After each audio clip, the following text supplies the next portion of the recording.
அஸ்ஸலாமு அலைக்கும். நான் சொல்வதே கூர்ந்து கவனித்து கேட்டு பயனடையும். அதாவது வில்வ மரம்னு ஒன்று இருக்குது. அந்த வில்வ மரத்தில் விளாங்கா மாதிரியே காய் இருக்கும். அது பழுத்துருச்சுன்னா கீழே விழுந்துடும். அதை ஒரு சேட்டு எடுத்துன்னு போவார் டெய்லி. நான் என்ன எப்பொழுதும் சொல்கிறேன்னா, ஒரு 15-20 வருஷத்துக்கு முன்னாடி உள்ளது. அதை எடுத்துகிட்டு போனால் கேட்டேன், எதுக்கு எடுத்துகிட்டு போகிறீங்க அப்படின்னு. இது சாப்பிட்டாக்கா ஹார்ட்டு பலமாகும், அதே நேரத்தில் நல்லா இருக்கும், ஹார்ட் அட்டாக் கூட சீக்கிரம் வர்றது சான்ஸ் இல்லை அப்படின்னு சொன்னாங்க. அப்புறம் நான் எனக்கு அவர் போனதுக்கப்புறம் நான் எடுத்து அதை உடச்சி அது உள்ளே இருக்கிற எல்லாத்தையும் எடுத்து ஒரு கிண்டியில் போட்டு அதில் நாரெலாம் இருக்கும் அதெல்லாம் எடுத்துட்டு நாட்டு சக்கரை போட்டு கிண்டி வைக்குவேன். கிண்டி வச்சு காலையில் ஒரு அரை ஸ்பூன் எடுத்து சாப்பிட்டுட்டு அதுக்கப்புறம் ஒரு அரை கிளாஸ் தண்ணி குடிச்சிடுவேன். குடிச்சிட்டு அதுக்கப்புறம் ஒரு 9-10 மணிக்கு காப்பி கீப்பி எதுவும் சாப்பிடுவோம், ஒன்றும் பிரச்சனை இல்லை. நான் 7-8 வருஷமாக இந்த மாதிரி சாப்பிட்டுக்கிட்டே இருக்கேன். எந்த டாக்டர்கிட்டையும் போனதில்லை. ஒரு ஊசியோ மருந்தோ மாத்திரையோ மெடிக்கலுக்கும் போனதில்லை, டாக்டர்கிட்டையும் போய் செக்கப் பண்ணது கிடையாது. 78 வருஷமாக இந்த மாதிரி தான் நடந்துகிட்டு இருக்கேன். அதனால் நீங்களும் பயனடையணும் அப்படின்னு சொல்கிறேன். அதை சவைச்சி சாப்பிட்டா சரியான கசப்பு இருக்கும். ஏன்னா சின்ன சின்ன விதை இருக்கும்.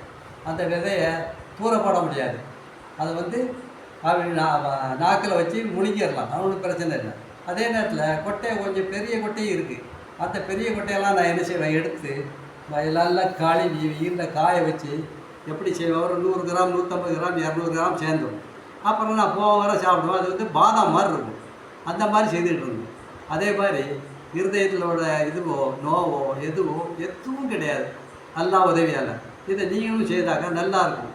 இது அதிகமாக எங்கேயும் கிடைக்கிறதில்ல. அது சிவன் கோயிலில் தான் இருக்கும். இந்த அந்த இலையை எடுத்து தண்ணியில் போட்டு கொதிக்க வச்சு குடித்தா காய்ச்சல் வராது. நம்ம அதையும் செக் பண்ணி நான் பார்த்துருக்கேன். நான் அந்த மாதிரி வேலை செய்கிற இடத்துல ஒரு இடத்துல 20 வருஷமாக வேலை செய்துட்டு இருந்தேன். ஒரு நாள் கூட நான் லீவ் எடுத்த பழக்கமே கிடையாது லைஃப்பில். இந்த 78 வருஷம் வரும் எங்கேயும் போகிறதா உடனே போயிடுவேன். நான் எப்போ செய்தாலும் அந்த வேலையை நம்ம தான் செய்யணும். அதனால் ஒரு நாள் கூட லீவ் போட்டதே கிடையாது. 20 வருஷமாக அந்த வீட்டில் வேலை செய்திருந்தேன். அது பாய் வீடு. வேலூர் பக்கத்தில் உள்ள பள்ளிகுண்டாக்காரங்க வீடு. அந்த வீட்டில் இந்த மரம் இருக்குது. அதே மாதிரி பக்கத்தில் ஒரு நாகலிங்க மரமும் இருக்குது. அது இந்த வீட்டில் அவர் வைக்கல அந்த இடம். அதில் இந்தியா சிமெண்ட் கம்பெனிக்காரர் இருக்கார்ல, அவர் ஐயர். அவங்க அந்த வீட்டில் வச்சு வளர்த்து வச்சுருக்காங்க. இப்போவும் இருக்குது அந்த இடத்துல. அதாவது செனட்டாப் ரோடுன்னு சென்னையில் அங்கே இருக்குது. பக்கத்தில் ஐசிஐசி பேங்க் இருக்குது. அதுக்கு பக்கத்து வீடு தான் அந்த வீடு.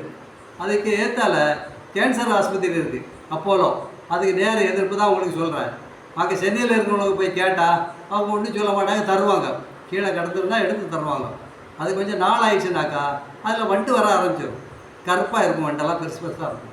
அதனால் அதை தூர போட்டு மீதியெல்லாம் நல்லா தான் எடுத்து அது உள்ளே கரண்டி வச்சு எடுத்து வெளியில் வச்சு நாட்டு சக்கரை போட்டு கலந்து வச்சு நான் சாப்பிடுவேன். அது அப்படி சாப்பிடும்போது நீங்கள் சவைச்சி சாப்பிட வேண்டாம். அதை எடுத்து அரை கரண்டி எடுத்து அப்படியே வாயில் வச்சு தண்ணி குடிச்சு முழிக்கிறது. இந்த ஹார்ட்டுக்கு ரொம்ப நல்லாயிருக்கும். சிவன் கோயில் மற்ற இடத்துலலாம் போனால் சிவன் கோயிலெலாம் கண்டிப்பாக கிடைக்கும். அதே மாதிரி மற்ற ஒரு விஷயத்த ஈஸியாக சொல்லி தர்றேன். எல்லோரும் நல்லபடியாக இருக்கணும்னு அல்லாட்ட துவா கேட்குறேன். ஆமீன். நல்லபடி.